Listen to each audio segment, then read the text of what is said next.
Hola a todos, amigos. Laura de Rosa es jefa editor de The Freedom Post, una agencia de noticias con sede en Florida, aunque ella es venezolana y vive en Monterrey, México, una de tantos venezolanos exiliados, igual que los hay en España.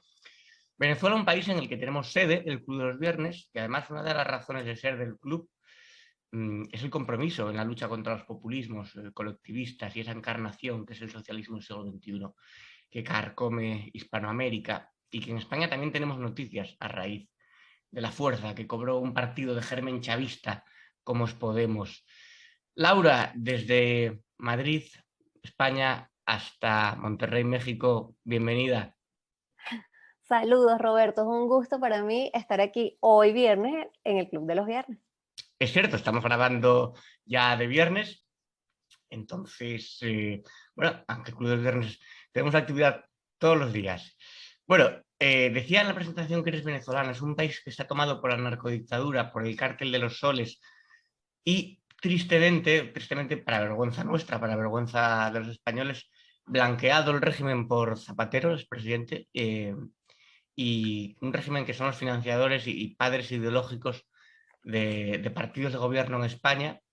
Chávez era amigo personal también del siniestro Juan Carlos Monedero. ¿Cómo veis los vínculos que hay desde el chavismo, desde Venezuela hacia España? Bueno, tal cual como tú lo planteaste, es definitivo así. Es una cohabitación que también hay entre España y este sector de España y Venezuela.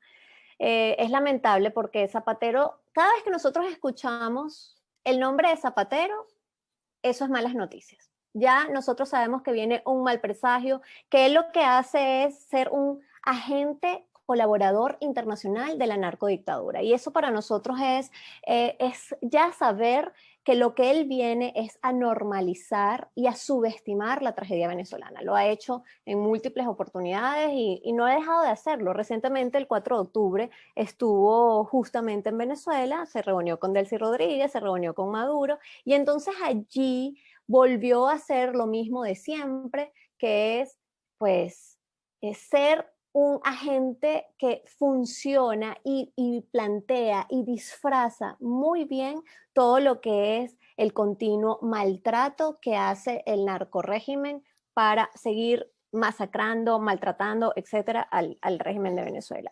Fíjate algo, él estuvo el 4 de octubre, ahorita estuvo el 4 de octubre, pero el 1 de octubre, unos días atrás, se había emitido desde la ONU un informe bastante potente, donde se hablaba de la cadena de represión y tortura. Y en eso decía que no se estaban planteando que fuera agentes desvinculados o agentes que actuaban por ejercicio propio, no, es que realmente reciben órdenes, llamadas y reuniones desde Miraflores. Y esto es una cosa dantesca, Roberto, porque la ONU para mí, y creo que seguramente lo has visto en diversas exposiciones, entrevistas, etcétera, que lo he hecho, la ONU es bastante tibia. La ONU no es de tomar control. Este informe donde dice, mira, él está en la cabeza de la cadena de mando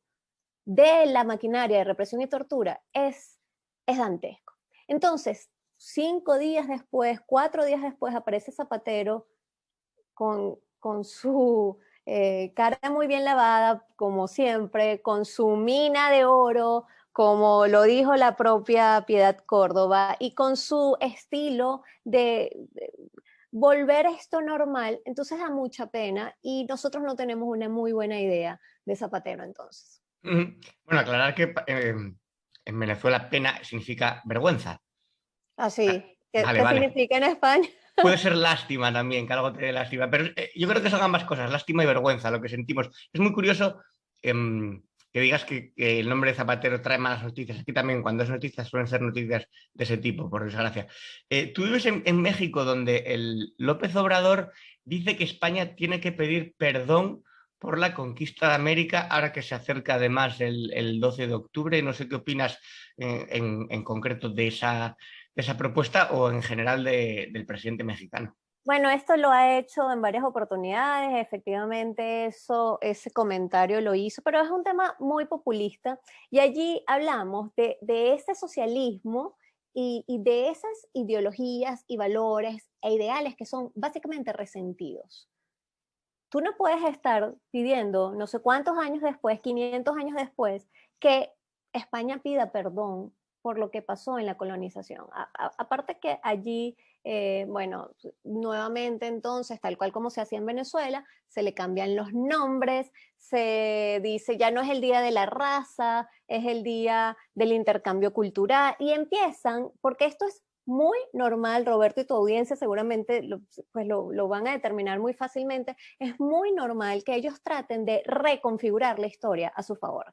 Eso es algo que siempre hacen. Entonces, esto, bueno, ya lo que nosotros conocemos o las personas que estamos alertas de lo que está pasando no solo en México con la llegada de AMLO a través de su partido Morena, y en otros países ya nosotros sabemos que este tipo de ideas populistas, pero que además son ideas muy resentidas e ideas que lo que tratan es de generar dinámica no solo comunicacional, sino también política, es apunta a que necesita un responsable.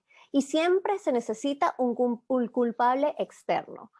No es que nosotros estamos mal porque nosotros nos quitaron el oro. No es que nosotros estamos mal porque nosotros nos colocan sanciones los Estados Unidos. No es que nosotros estamos Una victimización constante, una ¿no? continua victimización y se necesita siempre un enemigo externo. Entonces, en los países donde no hay derecha, se inventa la derecha, como por ejemplo en Venezuela. Y entonces Chávez comenzó con el tiki-taki o el tema de la derecha en Venezuela, la derecha en Venezuela, y todo el mundo se comió ese cuento.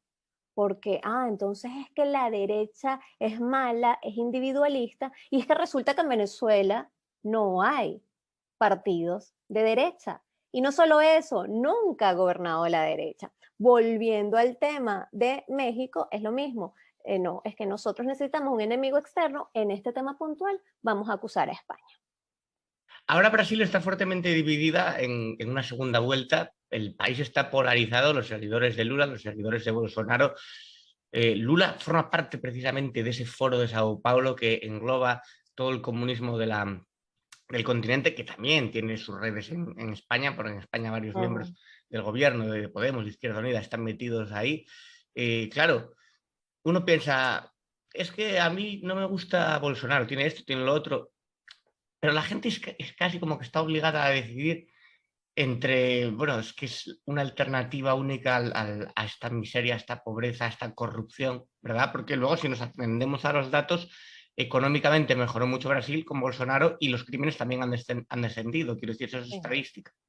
Sí, la inflación se redujo, el desempleo bajó a 8,9%, que eso es un tema bastante, bastante llamativo. El PIB continuó creciendo y con este desempleo a la baja, entonces eso también da explicación de por qué la diferencia que estaban planteando las encuestas, que por cierto, las encuestas hablaban de que Lula llegaba a 50% y Bolsonaro al 36%, entonces allí pudo haber sido un elemento adicional para que esa ventaja no fuera tan grande. Ahora, bien lo dices tú, el asunto es que es como tenemos que irnos desde la corrupción, que no es en vano que Lula haya estado justamente condenado por corrupción desde el 2018, mientras estaba su pupila Dilma Rousseff, pero es como lo que yo comentaba justamente ayer en una entrevista, es qué nos está pasando a los latinoamericanos. Realmente nosotros tenemos que evaluar por qué los latinoamericanos siempre se dan con la misma piedra, por qué nosotros continuamos pintando nuestro mapa de rojo. Y si te das cuenta, solo falta Brasil, Roberto, para que ese mapa de Sudamérica esté totalmente, Sudamérica y Latinoamérica, esté totalmente pintado de rojo. Sí, porque Y además en Colombia la victoria de Petro también da un funesto panorama. Yo tuve la oportunidad de hablar hace años en Madrid con el expresidente Uribe y hablar de lo que significaban las guerrillas, ¿no? De secuestro, de extorsión, de narcotráfico, y ahora hay un exguerrillero en la presidencia de Colombia. Sí, sí. Eso es peor aún, porque fíjate, aquí se podría plantear desde Brasil que viene el tema con Lula y con Lula, bueno, Lula tiene en este momento 59% de desaprobación, en contraste con el 80% de aprobación que tenía Lula al salir de sus dos periodos. Pero ojo, aquí entonces empiezo a hilar fino en el asunto, porque el tema es, claro, tú puedes tener una aprobación del 80% cuando evidentemente estás lanzando billetes y moviéndote a través del populismo y los planes sociales. Entonces, por supuesto que vas a tener el 80%. Luego, entonces tenemos un contraste con Brasil, con Bolsonaro, que entonces viene en un periodo buscando la reelección y lo califican como mal gestor, lo califican como autoritario, como deshumano, pero tenía el tema de la pandemia por encima y él está evidentemente combatiendo una estructura que se está volviendo y que ya está tornándose mundial, que va justamente contra esos valores que son justamente vida, libertad, propiedad. Y el tema de las armas. Eso por un lado. En Brasil pasa esto. En Colombia pasa entonces lo que tú comentas, que es sumamente preocupante, pero es extremadamente preocupante, porque tú no te estás dando cuenta como elector cuántos millones de venezolanos están huyendo de Venezuela justamente por el sistema socialista. Entonces, ¿por qué? Puede ser que en Brasil la migración es más pequeña, puede ser que incluso en otros países donde cuesta más caminar, bajar, llegar, como Chile y Argentina, y sin embargo tienen una migración importante, pero es que Colombia es el primer receptor, es la primera puerta que se toca. Entonces tú no lo estás viendo, tú como elector no estás viendo lo que está pasando y votas por un sistema socialista, pero que además no es solo socialismo, es narco-guerrilla.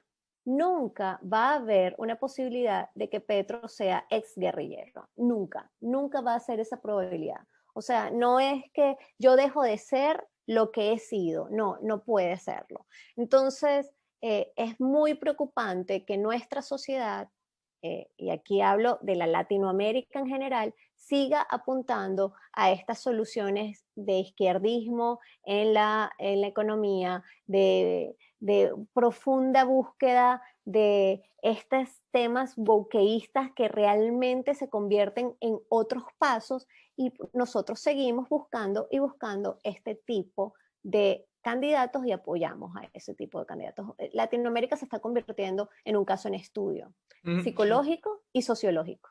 Tu agencia de comunicación y tus socios tienen la sede en Florida. Miami es prácticamente la capital del exilio latinoamericano y además en Correcto. Florida suele ganar el Partido Republicano. El que huye del comunismo está escarmentado entonces para de por vida y nunca vuelve a votar a ideas que se asemejen mínimamente, porque realmente el Partido Demócrata en Estados Unidos no es un partido comunista, pero sí que puede ser más anticomunista, por así decirlo, el Partido Republicano, ¿no? O ser más firmemente en contra de las políticas socialistas. Tú sabes que hay un dicho que dice, no todos los demócratas son socialistas, pero sí todos los socialistas son demócratas, porque evidentemente en el Partido Republicano no tienen cabida. Ahora, hay algo también que nosotros hemos estado observando, que es cómo ciertos venezolanos que se salen del país huyendo por las vías que sean, huyendo del régimen y de la narcotiranía, entonces van y votan por Biden. Es una cosa un poquito complicado. Y aparte, hay un tema interesante. Los latinoamericanos, y probablemente en España sea así, los valores de los latinoamericanos están más asociados al Partido Republicano, porque el Partido Republicano está más asociado a lo que son la familia, lo que es la vida, irse en contra del aborto, etcétera, etcétera. Nosotros somos más eso. El tema es que se ha hecho una campaña tan importante durante tanto tiempo en Estados Unidos de que los republicanos son racistas, clasistas, xenófobos, que evidentemente la primera percepción o el primer encuentro que tiene el latinoamericano que está ya en Estados Unidos dice, no, yo voy con los demócratas que se parecen un poquito más a mí, y en realidad no se parecen. No se parecen. Hay muchos candidatos políticos republicanos con orígenes latinos. Sí, sí, definitivamente. Eh, hay tanta afinidad y la gente no lo conoce, que es un tema que se tiene que ir manejando poco a poco. En estos días nosotros estábamos justamente en una reunión de trabajo, no voy a comentar con quiénes ni de qué estado, evidentemente, pero el asunto es que justo los republicanos lo están entendiendo. Y lo están entendiendo y por eso le están dando plataforma a medios de comunicación que tengan audiencia en inglés y en español y a medios de comunicación que hablen desde el punto de vista cercano al lenguaje latinoamericano, por decirlo de alguna manera, en Estados Unidos. Estas personas forman parte de algunos estados republicanos y decían, es que no se están dando cuenta que se están yendo a un lugar donde son rechazados, pero no conocen que eso sucede dentro del Partido Demócrata. Y yo le decía, mira, es un tema de comunicación y hay que conocer muy bien de dónde vienen esas familias, de dónde es la raíz de cada uno de esos latinos que se encuentran allí en Estados Unidos.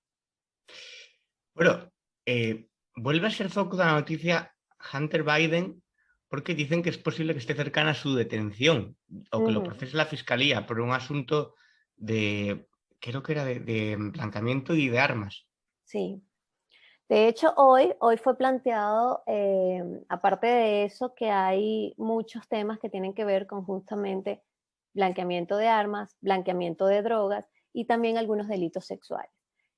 Yo creo que todos estamos muy expectantes de qué es lo que va a suceder y también qué es lo que va a suceder porque la justicia en Estados Unidos no puede ser, por ejemplo, a favor de ciertos temas o en silencio de ciertos temas, como por ejemplo esto de Hunter Biden, y se mantenga como en un proceso bastante lento para la justicia. O sea, yo no puedo decir, no es que no se está trabajando, yo creo que nadie lo puede decir porque sería bastante irresponsable, pero el asunto es, está un proceso bastante lento que, por ejemplo, hace contraste con el allanamiento que se le hizo a Trump en su casa.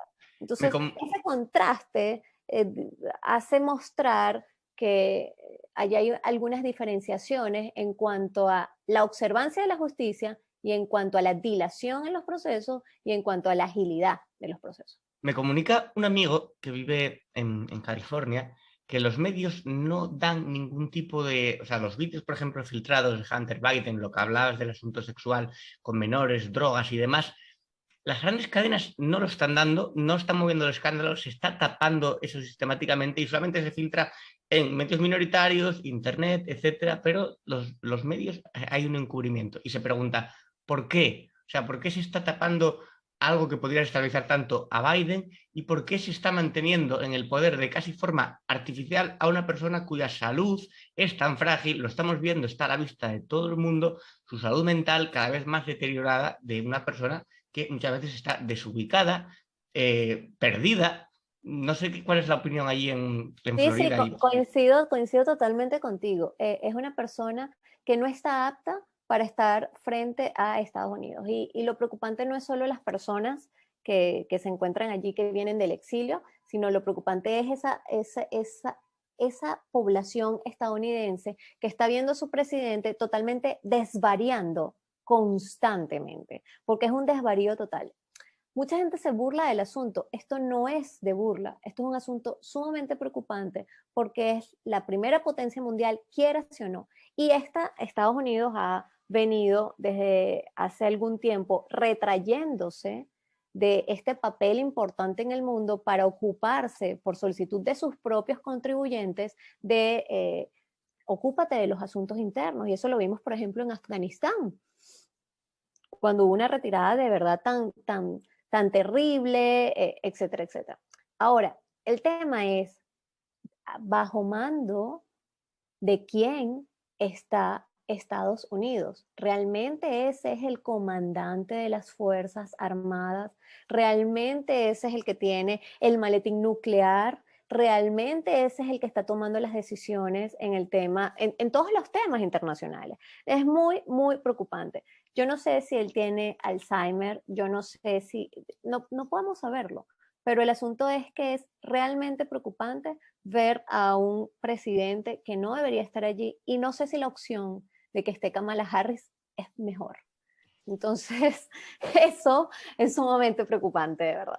Bueno, se sabe que siempre hay intereses supranacionales, ¿no? De entidades, organizaciones, corporaciones Sí. que trascienden al presidente y que muchas veces el presidente simplemente parece que es una mera marioneta o un títere, pero nunca se ha visto tan claramente como en el caso de Biden, que solo falta que lo pongan allí, hable y cuando termine de hablar lo retiren como si fuera un maniquí del Zara. Bueno, y con eso del maniquí, esas equivocaciones, y esto como anécdota, el maniquí en el que se convierte cuando él dice fin de la cita, porque está leyendo un teleprompter, habla justamente de ese maniquí, donde hay las estructuras por detrás, donde hay los intereses por detrás, donde hay un corporativismo por detrás y donde hay una agenda adicional que está viniendo con bastante fuerza, donde Estados Unidos para nada está ejerciendo otra cosa, sino parte de eso.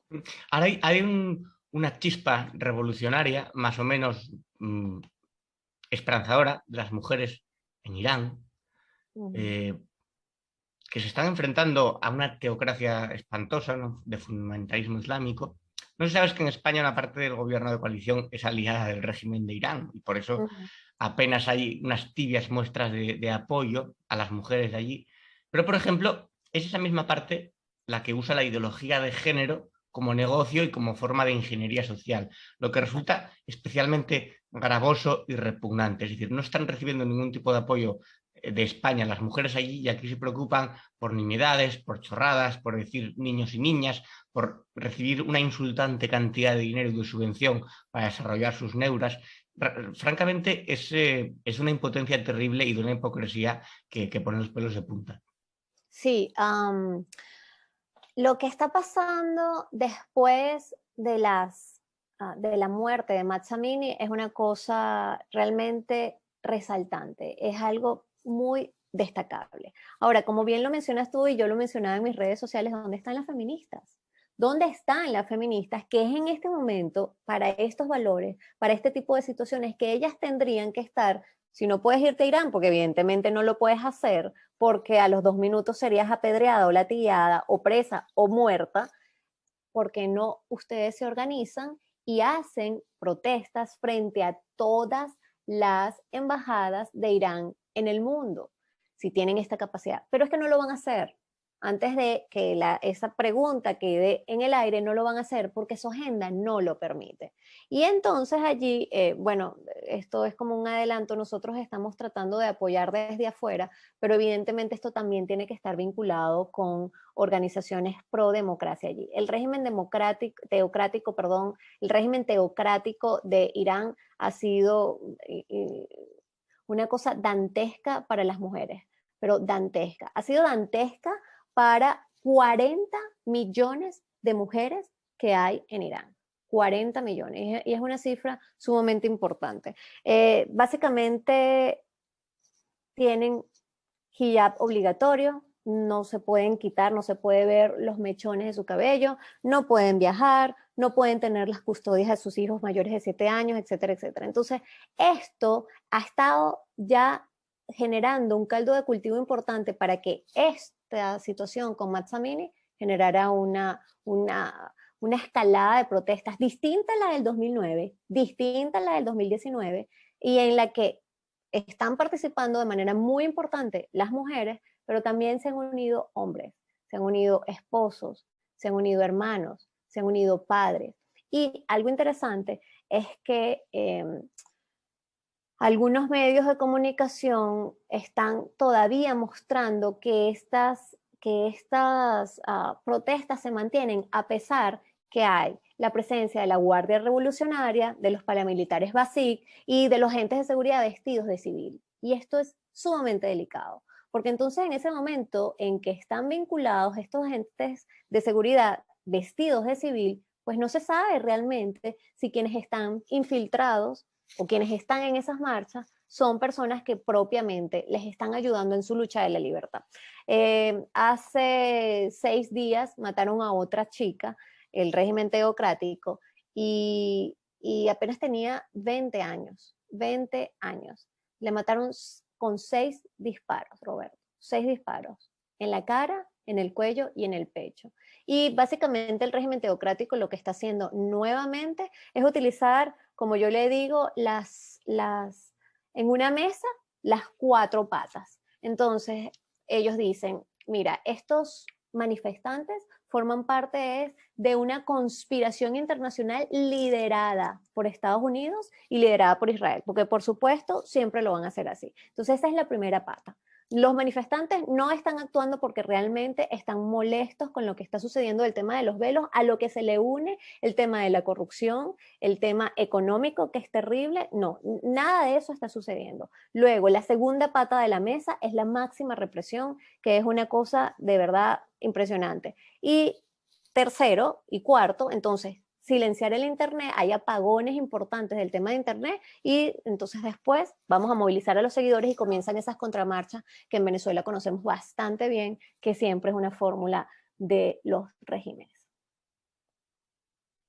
Laura de Rosa, muchas gracias por estar en el Club de los Viernes analizando un poco la actualidad internacional. Hemos tocado bastantes países y yo espero, mi deseo es que Zapatero deje de ser un quebradero de cabeza para los venezolanos, también lo es para los españoles, y que se solucione, aunque bueno, y que sigamos dando la batalla, ¿no? Que esa es la idea, la batalla por las libertades civiles y por los derechos ciudadanos. Te mando un saludo. Gracias, Roberto, igual para ti.